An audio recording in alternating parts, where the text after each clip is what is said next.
All right, folks. So I have the setup here, this image, but actually I'm not going to be showing anything. I just want to talk a little bit, but I don't want to change my OBS setup. So I was watching a video by Feek, and Feek has this wonderful series going that I highly recommend. He basically found a very nice format where he speaks about a given topic for about 30 minutes and he shares his experience. And it's, I think, very good for any producer that is starting out, but it's also like for us old timers, it's also like a fun way to just talk about music. A lot of us love this stuff anyway. And in one of his videos, he was talking about this problem that a lot of producers that he works with, like his clients that he tutors, and that they come to him with this problem that they feel that they don't have enough skill to get the ideas that they have in their mind into their DAW. And like that bothers them because this feels like, oh, I don't have enough of a skill to do that.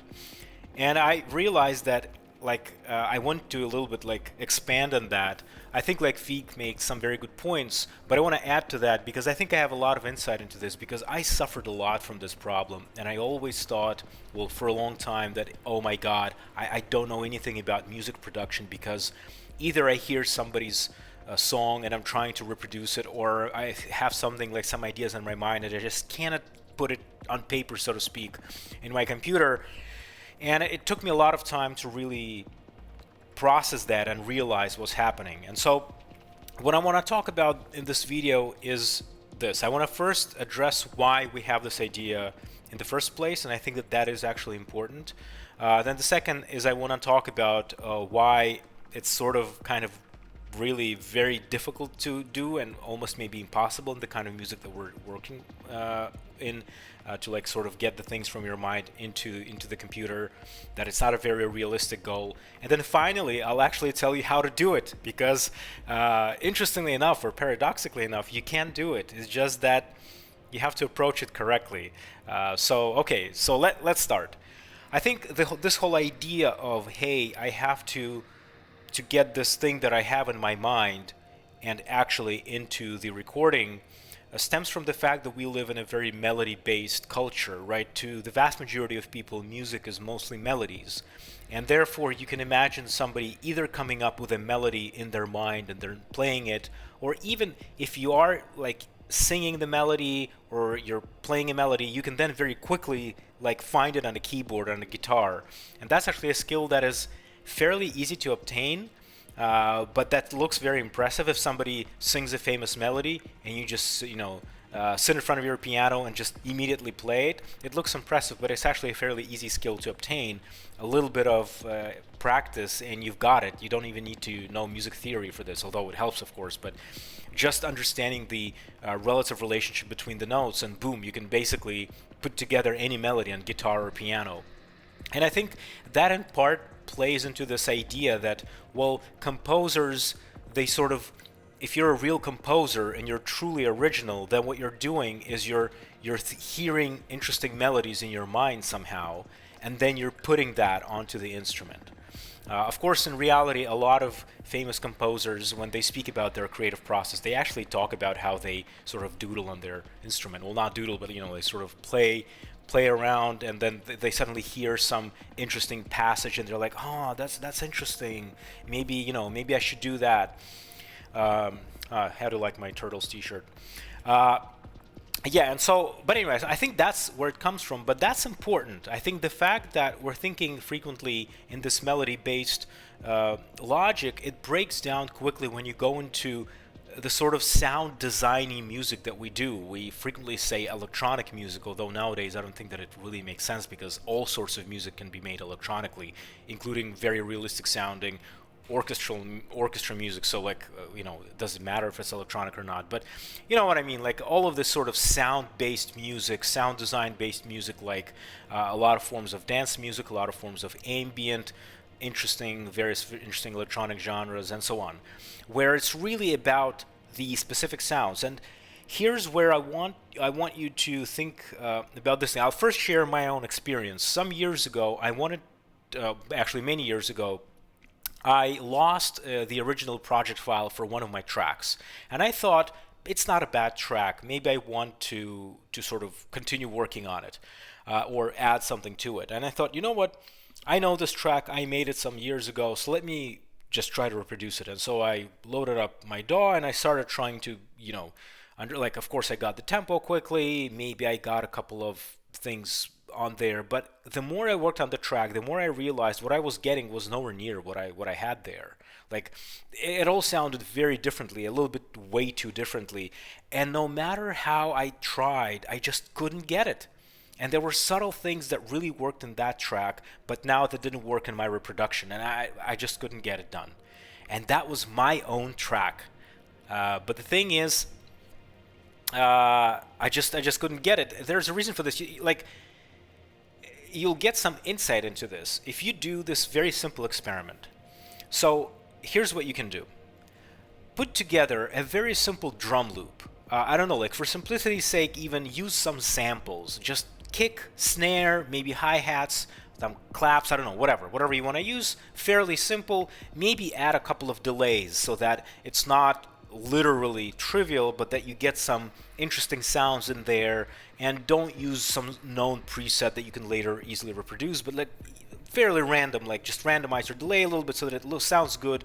Render the loop, and then a day or two later, load up the loop in your DAW and try to reproduce it, but you're not allowed to use the same samples you used. So maybe mark these original samples somehow so that you can, because that's going to be your situation when you're either hearing something in your mind, which of course doesn't have any samples that you can point to, or you're hearing someone else's recording and you're like, oh, I want to get I want to get drums like this.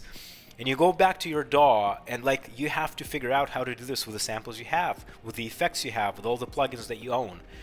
And you'll be surprised that no matter how hard you try, you probably will never get it exactly the same way as your original loop. And as in your mind this original loop becomes your goal, you'll feel that everything you're doing is just not good. You'll feel that you're failing, but really you're trying to get the same thing done. This is your loop. You made it 2 days ago. Like, how is that possible? And of course the explanation here is fairly simple. The thing is, when we're talking about melodies, we're really working with we're really working with a couple of parameters, right? We're working with just the notes, the pitches, and we're working with maybe the length of notes, and that's it. That's why melodies are fairly easy to reproduce, because they are not dealing with too much information. Of course, playing them beautifully with a lot of subtle, like, ways to perform it, like of course there's a lot goes into this, but the basics of it you can reproduce very quickly. Whereas when we're talking about this kind of sound music, there are just too many parameters, a myriad of parameters, and not only the specific samples, although that too is a big deal, because if you're using a sample or a synth, it's not going to be trivial to reproduce that sound with some other sample or synth. In fact, in many cases it's just going to be plain impossible. If you're using a different sample or a different sort of sound source, you're just never going to get the same sound. And even getting a similar sound might be very, very difficult if you're not using a sort of at least a similar family of sounds. And then, of course, the amount of parameters that you can tweak is tremendous.